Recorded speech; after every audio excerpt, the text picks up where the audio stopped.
एक दिन थुंग थुंग दारू पीते पीते अपनी बीवी और बच्चे के साथ ससुराल से घर लौट रहा था। थुंग थुंग एक देवड़ा था, फिर भी थुंग थुंग को दारू पीते देखकर उसकी पत्नी कभी कुछ नहीं बोलती थी, क्योंकि थुंग थुंग भले ही देवड़ा हो लेकिन कभी अपनी बीवी बच्चे को भूखा नहीं सोने देता था। वह अपनी बीवी और बच्चे से बहुत प्यार करता था और थुंग थुंग देवड़ा बना ही इसलिए था क्योंकि वह एक गरीब किसान था। उसे हमेशा एक ही बात सताती रहती थी, अगर कभी फसल अच्छी नहीं हुई तो क्या होगा, और अगर उसे कुछ हो गया तो उसकी बीवी बच्चे का क्या होगा। इसी बेकार टेंशन की वजह से थुंग थुंग देवड़ा बन गया था। लेकिन जिस गांव में थुंग थुंग रहता था उस गांव में एक पुराना राज था। उस गांव के बाहर एक पुरानी हवेली थी और उस हवेली के अंदर एक बड़ा सा आईना रखा था जिसके अंदर सिर्फ काला अंधेरा था। लोग कहते थे वह आईना चेहरा नहीं नियत देखता है और उसी का भविष्य दिखाता है, और कहते हैं कि बहुत साल पहले एक आदमी जब उस आईने के पास गया तो आईने ने उसे अपने अंदर खींच लिया था। इसीलिए सालों से किसी ने न उस हवेली में घुसने की और न ही उस आईने में झांकने की हिम्मत की थी।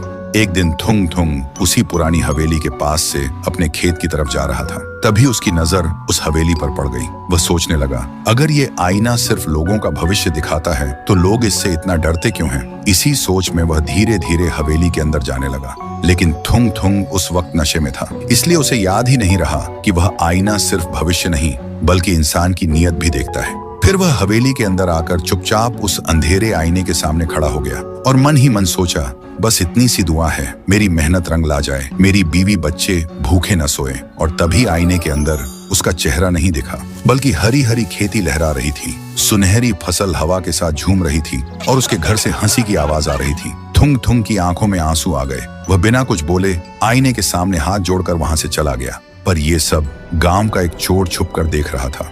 ये सब देखते ही उसके मन में लालच आ गया। वह सोचने लगा, गांव वाले झूठ बोलते हैं, ये आईना तो जादुई है जो लोगों का भविष्य उजाला करता है। शायद इसलिए गांव वाले सच छुपा रहे हैं ताकि सिर्फ वही अपना पेट भर सकें। क्या पता मैं भी आईने के पास जाऊं और एक ही दिन में कोई बड़ा हाथ मार लूं। ये सोचकर वह चोर भी आईने के सामने जा खड़ा हुआ और बोला, बैंक लूटूंगा, दुनिया का सबसे अमीर आदमी बनूंगा और जिंदगी भर ऐश करूंगा। जैसे ही उसने बोलना खत्म किया, आईने के अंदर का अंधेरा हट गया और लोहे की जेल के अंदर वही चोर कैद दिखा। आईने के अंदर उसका भविष्य नहीं, उसकी सजा दिखी।